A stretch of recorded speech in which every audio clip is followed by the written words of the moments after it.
शांताकारं भुजगशयनं पद्मनाभं सुरेशं विश्वाधारं गगनसदृशं मेघवर्णं शुभांगं लक्ष्मीकान्तं कमलनयनं योगाभिर्दया नगम्यं वन्दे विष्णुं भवभयहरं सर्वलोकैकनाथं। राधे राधे। ब्रजधाम चैनल में आप सबका स्वागत है। आज के इस वीडियो में हम आश्विन मास के शुक्ल पक्ष की एकादशी पापाकुंसा एकादशी व्रत का महात्म्य सुनेंगे। धर्मराज युधिष्ठिर कहने लगे, हे भगवान, आश्विन शुक्ल एकादशी का क्या नाम है? अब आप कृपा करके इसकी विधि और फल कहिए।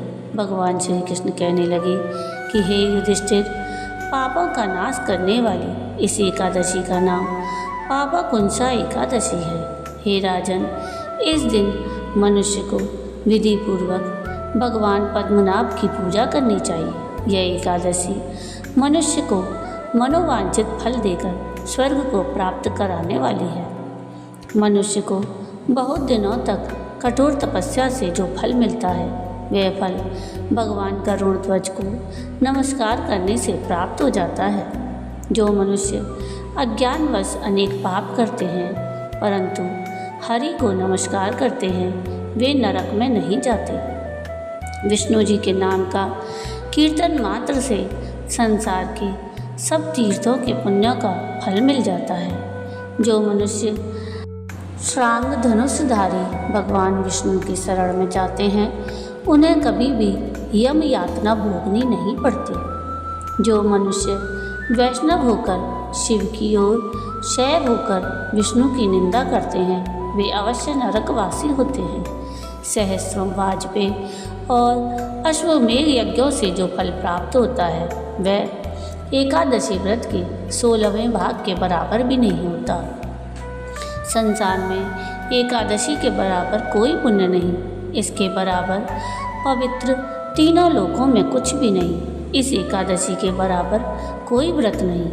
जब तक मनुष्य पद्मनाभ की एकादशी का व्रत नहीं करते हैं, तब तक उनकी देह में पाप वास कर सकते हैं। हे राजेंद्र, यह एकादशी स्वर्ग, मोक्ष, आरोग्यता, सुंदर स्त्री, अन्न और धन की देने वाली है। एकादशी व्रत के बराबर गंगा, गया, काशी, कुरुक्षेत्र और पुष्कर भी पुण्यवान नहीं हैं।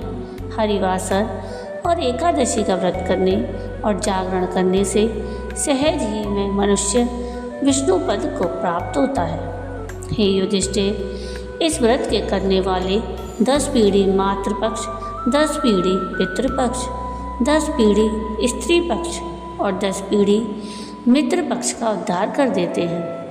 वे दिव्य देह धारण कर चतुर्भुज रूप हो, पीताम्बर पहने और हाथ में माला लेकर गरुड़ पर चढ़कर विष्णु लोक को जाते हैं।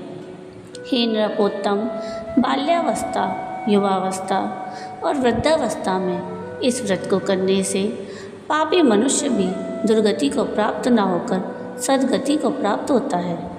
आश्विन मास की शुक्ल पक्ष की इस पापाकुंसा एकादशी का व्रत जो मनुष्य करते हैं, वे अंत समय में हरि लोक को प्राप्त होते हैं और समस्त पापों से मुक्त हो जाते हैं। सोना, तिल, भूमि, गौ, अन्न, जल, छतरी और जूती दान करने से मनुष्य यमराज को नहीं देखता।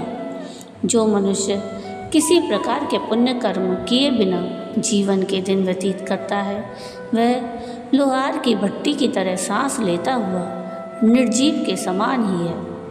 निर्धन मनुष्यों को भी अपनी शक्ति के अनुसार दान करना चाहिए और धन वालों को सरोवर, बाग, मकान आदि बनवा कर दान करना चाहिए।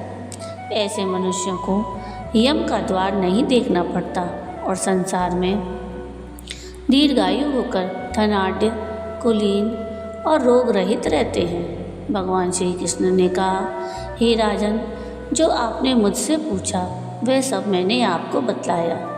अब आपकी और क्या सुनने की इच्छा है? इति शुभम। तो ये था पापाकुंसा एकादशी व्रत का महात्मा। ओम नमो भगवते महासुदर्शनाय वासुदेवाय धन्वंतराय। अमृत कलश हस्ताय सर्वभय विनाशाय सर्वरोग निवारणाय त्रिलोकपताय त्रिलोकनाथाय श्री महाविष्णु स्वरूप श्री धन्वंतरी स्वरूप श्री श्री श्री औषध चक्र नारायणाय नमः। तो ये थी पापा कुंसा एकादशी व्रत का महात्म और भगवान विष्णु के मंत्र। आपको आज का ये वीडियो कैसा लगा मुझे कमेंट करके ज़रूर बताइएगा, और अगर आपको आज का मेरा ये वीडियो पसंद आया हो तो प्लीज़ इसको लाइक शेयर ज़रूर कीजिएगा, और प्लीज़ मेरे चैनल को सब्सक्राइब कीजिएगा और कमेंट में राधे राधे ज़रूर लिखिएगा। वीडियो पूरा देखने के लिए थैंक यू। राधे राधे।